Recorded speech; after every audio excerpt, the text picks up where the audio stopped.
I'm very happy to be here and not at home in New York where I live, because I don't know if you heard, but New York City had an earthquake today, which, you know, would be terrifying if it wasn't already New York City.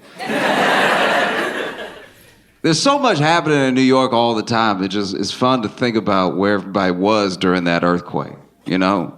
There's a lot of crime in New York. Somebody was getting robbed during that earthquake. Somebody was in the middle of like, give me everything. Don't move! No. Some people were in their apartment. Apartment shakes. Buildings are so old and decrepit, they're like, I knew it was gonna collapse one day. I was just hoping I'd be at work when it did, but it's an odd thing, you know? Maybe somebody is visiting New York. They just got there, very excited. And you know that annoying type of, oh Lord, okay. Not talking about you.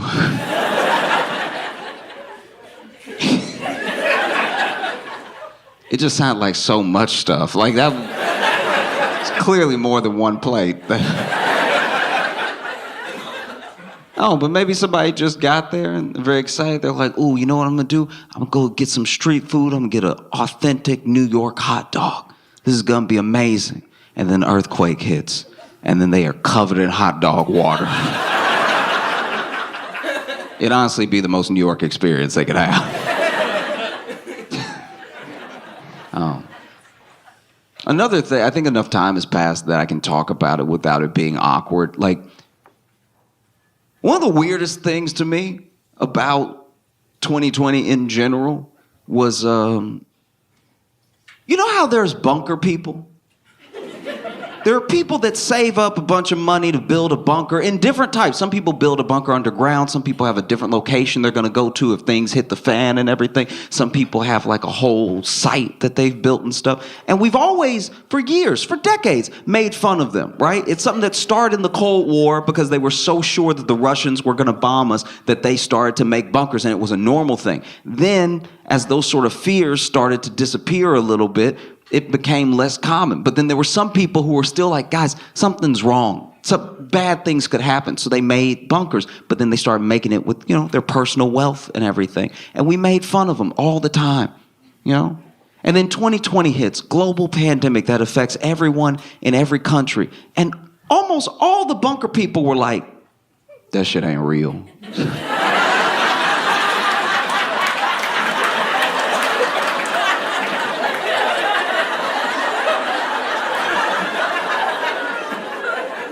But you built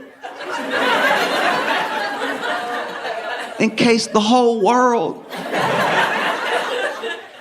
Can I go in the bunker?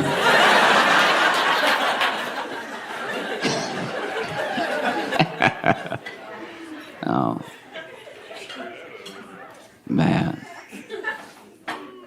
I've been thinking a lot about just the general power of marketing, of ads and everything. And I don't know about y'all, but I always feel like I'm smarter than ads. Like, I always feel like, that's ad. I can see it. That's product placement. You can't fool me. You're not going to get me. That's an ad. And I always feel like I'm better than advertising, like I'm above it all. But I do have a bunch of stuff that I don't use, that I don't really remember why I got it. You know? And I think it's something that we need to pay more attention to, just the power of marketing, how influential it is, you know? Like imagine a world where you work at some sort of agency, right? An ad agency, whatever, some type of marketing agency. And not now, right? Let's go even further back to when people were paying even less attention to ads and they were served less of them every day, right? Let's say, you know, 70s, 80s maybe, and you're working at this agency. And you go in one day to work, just any regular day. And let's say you're like co-VP or something like that. You're high up there, right? And then you get into the building and everybody crying. You don't know why. People are walking out with those, those cardboard boxes specifically for when you're fired. Everybody got one. Shaking, walking about, running out and everything. And you're like, what happened? And no one's even answering you. As you pass by people, you're like, what happened? They're like, no. And then you get to your office. Maybe you share an office with somebody. And so you look at your partner and you're like, hey, what's everybody so upset about? What happened? Right? And then he's devastated. He's like, oh, it's horrible. One of our biggest accounts, top accounts, right? One of our top accounts, Kool-Aid, that some cult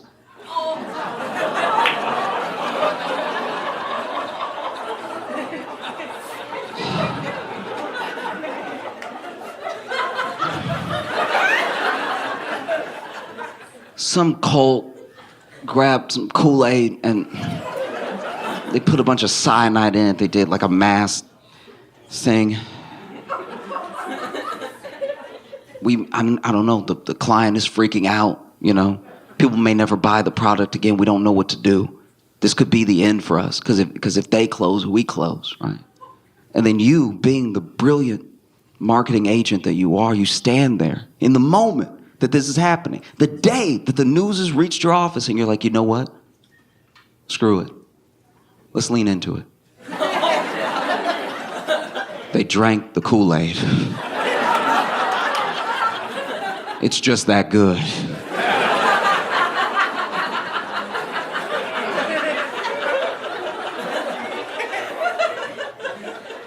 You think about it. Any other product, any other time frame, that product would be done. You know what I mean? Like if a bunch of people killed themselves with Snickers, I don't know if we would all be like, you're not you when you're hungry. You know what I mean?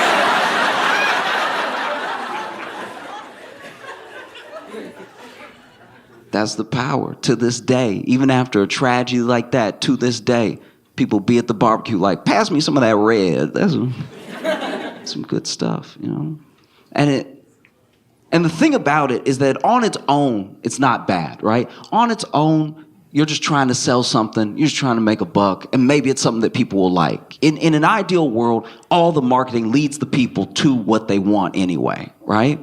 But it doesn't always work that way, because we found that the easiest way to make money is to make people feel like they don't have something, to make them feel less. So then if I'm less, maybe this thing will make me more and it'll make me enough, right? Because if we never feel like we're enough, then we always need a little something else, right? And that's how they make money. If you were always content all the time, no one would be able to sell anything to you, And so on its face, it's not bad what they're doing. But when they're all doing it at the same time, and it's most of what you see, when it's ads all the time being like, you're not this, you could be this, you could be better, right?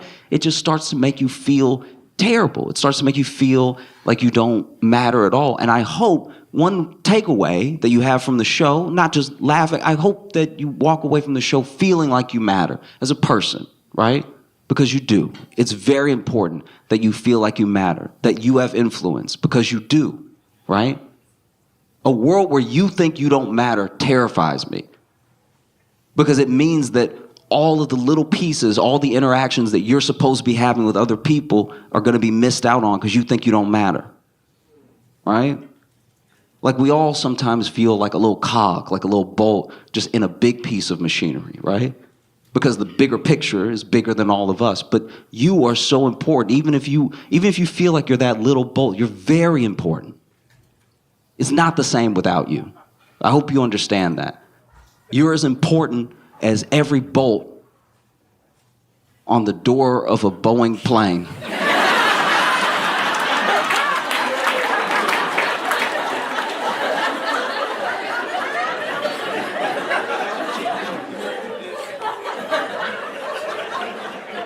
Because maybe that's what happened. Maybe that's what happened. Maybe at the factory when they were building the plane, they didn't screw the bolt down all the way, so then the little bolt's like, do I even matter? If they don't care, why should I care? Then mid-flight, it's like, I give up. I don't care. And then the door flies open, you're like, oh! What the hell? Because you're the window seat. Oh. And now you got the CEO of Boeing, David Calhoun. It's important to say their names. No, it is. They always just get to move like these faceless people that don't do anything and then get to enjoy them. It's like, no, his name is David Calhoun, and we should all know it and say it and hopefully find him. Just to chat. You know? But no, he's stepping down, and I don't know. I don't like that. He's stepping down now, and I think that should be illegal. You shouldn't be able to go. You should have to stay until it's fixed. Do you know what I mean? Like, that's crazy that you messed it up. And now you're leaving with a severance package, by the way. With a, articles call it a golden parachute. How ironic. You get to leave, but you messed the whole thing up. You know? And I know he's not fully alone, but he's the lead. You know, when you're the CEO, you're the captain. You know? And he gets to leave? That's crazy. And he gets to leave richer for messing it up. That's mind-blowing. He should have to stay until it's fixed. This should be the last job he's allowed to ever have. Until it's fixed. You know? And if it closes, then no more work for you. And by no more work, I don't mean you get to go off and enjoy. I mean, you will not make another dollar for the rest of your life. You need some stakes to be in the game, you know? Because I had a friend actually take up for the process. I had a friend be like, but Josh, now that he's stepping down, someone good could step in. Someone that cares, someone that could fix the thing. And I'm like, are you brand new? Like, what? In what world is that going to happen? That's so crazy. I told him the same thing I'm going to tell you now. Imagine you're on a flight, right? Middle row, middle seat. You're not having a good life. And you're on this flight, and during the flight, you feel this incredible turbulence. And I'm not talking about those air pockets where you drop a little bit. I'm talking about you're hearing noises you've never heard before. Just like terrifying stuff, all happening at one time. And it's not just like a little bump, bump, bump. You're swinging, you're slamming into things and everything. Those air masks drop down. You know, the ones that definitely don't work. I hate that part of the demonstration so much, by the way. They always put the thing on and everything, and then they're like, the mask may not inflate, but oxygen is still flowing. It's like, that sounds like something you'd say to a dead person. That's one of the craziest things I've ever heard. The mask may not inflate at all, but I promise it's still working because you won't be able to tell anyone it didn't. Mind blow. No, I swear. You know? But let's say that's happening. You're in it. They're screaming, people crying, people praying, people tearing up and everything. And in the midst of all this turbulence, the cockpit door swings open. And the captain walks out. And the captain doesn't walk out to say, hey, everybody, we have it under control. Please don't panic, right? Captain doesn't come out there to say, look, the PA system broke. I just want to tell you myself, we're all going to make it. We're all going to be okay. I'm going to make sure we make a safe landing, right? The cockpit swings open and the captain comes out to say, I've decided to resign from my position as your captain. It's been an honor, but I can no longer uphold the standard of this plane, and so I will be leaving. Wearing a parachute, by the way. He's wearing a parachute while he's talking to you. He's wearing a parachute while he's talking to you, because I'll be fine. I'll be fine. I know I messed everything up, but I'll be okay, okay?